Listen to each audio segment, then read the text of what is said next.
Bonjour à toutes et à tous, du coup on se retrouve dans cette deuxième rencontre avec une artiste, avec Laurine. Est-ce que tu peux te présenter, Laurine? C'est vrai qu'il faut que je me présente. Je m'appelle Laurine, j'ai fait des études de cinéma d'animation, donc à Roubaix puis ensuite à Angoulême à l'EMK. Et une fois sortie de mes études, je voulais pas travailler dans des studios, du coup j'ai monté ma propre entreprise avec une amie qui s'appelle Louise. Et l'entreprise s'appelle Oncaton, c'est de l'animation et du graphisme qui est surtout visée pour la musique et l'événementiel. Après du coup l'école, quand tu sors et que tu veux rester un peu plus indépendant et tu veux pas devenir intermittent du spectacle. On s'en sort déjà, on galère beaucoup au niveau du statut, parce que les écoles ne sont pas du tout formatrices par rapport à ça. Et donc trouver un bon statut, ça a déjà été des mois de recherche. C'est super chiant, pareil pour l'intermittence, tu vois, enfin, même si j'avais décidé de travailler en studio, je saurais pas comment faire mon statut intermittent et je saurais pas comment ça marche. Et moi, c'est un de mes profs de storyboard qui me l'a expliqué, quoi. T'es là, non, normalement, le cours de storyboard, il est payé pour faire du storyboard et pendant 1 heure, il nous a expliqué comment avoir le statut intermittent. C'est quand même aberrant, tu vois. Enfin, et même en dehors des écoles d'anime, pour moi, on devrait l'apprendre dès le collège-lycée. Enfin, par exemple, pour déclarer les impôts, c'est un truc hyper important et personne sait faire. À chaque fois, c'est le stress dès que tu fais tes premières déclarations. Ouais. Parce que tu sais pas faire. Alors que c'est un truc qui est vital, tu vois, pour faire marcher la société. Enfin... Et puis en plus, on était 2 là à créer l'entreprise. Du coup, on est 2 très très bonnes amies à se soutenir et à confronter les problèmes ensemble, du coup c'est plus facile aussi, t'es pas tout seul. Faut beaucoup se bouger aussi pour créer du contact, parler aux gens, aller beaucoup sur les réseaux sociaux pour te faire connaître, ça marche énormément. Je trouve garder un bon lien avec tes clients, c'est aussi important pour qu'ils ça fasse le bouche à oreille classique. Après c'est important aussi d'avoir un style bien défini, je pense, où avec Oncaton, c'est vrai qu'on a un univers assez précis. Mais qui est modifiable pour chaque client, c'est ça qui est intéressant. C'est vrai que vous faites de la pochette d'album au clip, c'est ça, quand même très différent, mais en même temps, ça vous gardez une ligne directrice. Ouais, on a une ligne directrice, mais les techniques varient énormément, et c'est ça qui est intéressant aussi. Tu disais que tu arrivais quand même toujours à trouver plus ou moins des clients et que vous n'avez pas eu trop besoin de démarcher. Mais est-ce que vous avez pu vivre que de ça quand vous êtes sorti de l'école? Non, moi j'ai dû travailler dans des bars. Louise, elle avait jamais travaillé à côté, mais elle avait... Enfin, tout comme moi, j'ai eu de l'aide de mes parents, mais moi j'avais vraiment envie de pouvoir à peu près subvenir à mes besoins toute seule. Et justement, dans ton travail, du coup, un peu hors entreprise et plus personnel, tu fais aussi de la broderie. Ouais, oui, je fais énormément de choses manuelles. Depuis que je suis petite, je dessine, ou alors j'ai toujours fait des constructions, des coups de carnet que je remplissais jamais. La pochette m'intéressait plus que le carnet à l'intérieur. Mais des broderies, de la couture. Dans mon processus de création, j'aime bien déjà beaucoup penser, beaucoup m'imaginer et me dire ça serait chouette, ça me fait penser à ça, en ce moment je ressens ça, du coup j'aime bien ça. Et après d'imaginer ce que ça rendrait sur papier. En général, le peindre, et après, d'après les peintures, en faire de la broderie. Enfin, je marche un peu comme ça. Beaucoup réfléchir aussi par les couleurs, la composition des couleurs.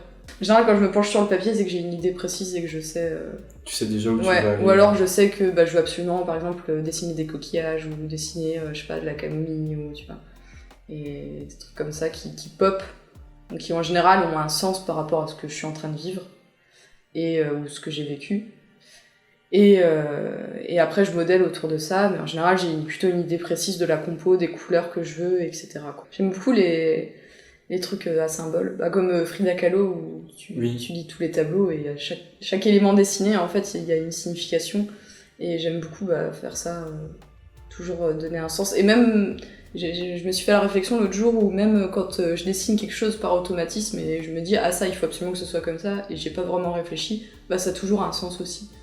Mais ce que je trouve plus tard, la signification, mais après est-ce que je trouve la signification parce que ça m'inspire, ou est-ce que parce que je vis ça, du coup j'ai voulu transmettre ça comme ça, c'est encore une autre question. Du coup, tu as continué un peu à expérimenter, à utiliser plein de supports différents. Ouais, pendant un moment, pas trop, parce que je suivais un peu la mode, je pense, où... Tu sais, c'était quand il y avait Tumblr. Je pense que je m'étais pas vraiment trouvée encore au niveau du style, et j'essayais beaucoup de suivre ce qui était à la mode. Et donc je suivais beaucoup tout ce qui est mode anime, quoi, un peu. Le film de fin d'année, après, je l'ai fait en groupe. Mais c'est là que je me suis rendu compte que je voulais pas bosser en studio. Parce que je me suis dit, trop chiant de pas pouvoir dire ce que tu veux. Je commençais à me dire que le cinéma d'animation c'était chouette, mais c'était pas forcément mon médium à moi. Que j'arrivais pas à exprimer ce que je voulais à travers les films d'animation. Et que j'avais plutôt l'impression de suivre un mouvement. Et du coup, naturellement, je me suis mis à recoudre, à rebroder. Et puis j'ai eu une machine à coudre, et là ça a été la folie. Et voilà quoi. Je suis contente d'avoir fait les études en animation, parce que ça m'apporte beaucoup, surtout dans mon métier. Je trouve plus de plaisir à faire de l'animation pour les autres que pour moi. Pendant cette 3e année là, de l'MK, où je travaillais en groupe, j'ai eu une grosse remise en question sur moi-même, et un gros down aussi, niveau moral.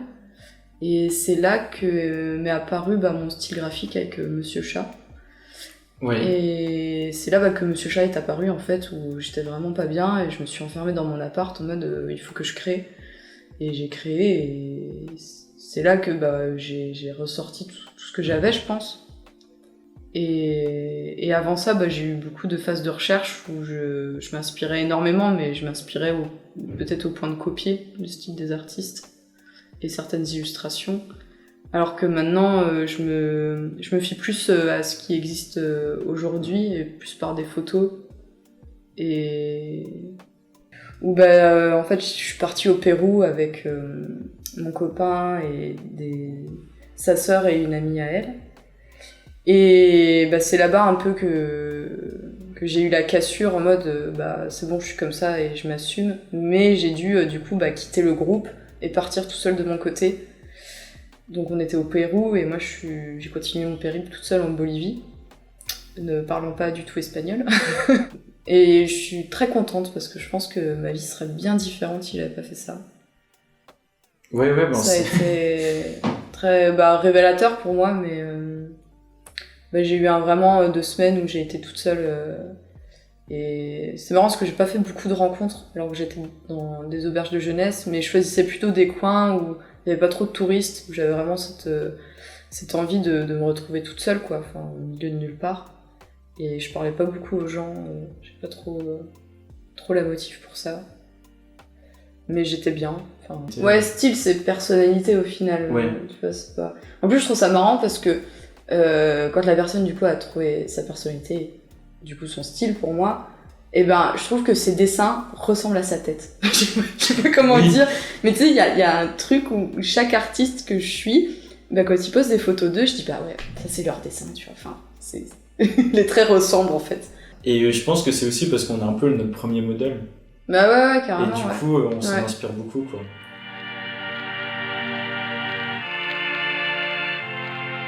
Du coup, t'es plus inspiré maintenant par presque d'autres médiums que d'autres dessinateurs ou d'autres... Ouais, j'arrive plus trop à... j'apprécie regarder de belles images, comme tout le monde. Mais j'apprécie de continuer à regarder ce que les artistes y font. Mais je peux plus avoir un tableau avec ça j'aime bien, du coup je le veux pour ma peinture, etc. quoi. Après ça c'est pour mon travail personnel. Pour mon travail avec les clients c'est différent parce que je vais choisir des illustrations qui montrent un peu le style vers lequel on va pour qu'ils se fassent une idée, parce que eux ils n'ont pas ce visuel et cette imagination que tout artiste a et qui arrive à visualiser à quoi ça va ressembler. Oui, il faut les remettre un peu sous le fait accompli et dire ça va ressembler à ça, et puis comme ça ça reste là dans cet axe-là et on bouge pas, quoi. Ouais. Et du coup c'est différent, mais pour moi maintenant je m'inspire plus de livres illustratifs là, avec des sciences scientifiques, etc. Et plus de photos, quoi. C'est le guide du promeneur de la nature. Ok. Tu vois, c'est les livres avec les illustrations comme ça me laisse plus de place à mon imagination au final. J'ai juste les trucs de base et après c'est à moi de chercher Puis on voit bien la morpho, du coup tu peux mieux interpréter le mouvement aussi et mieux remettre comme toi tu veux. Enfin, du coup j'aime bien m'inspirer de ça.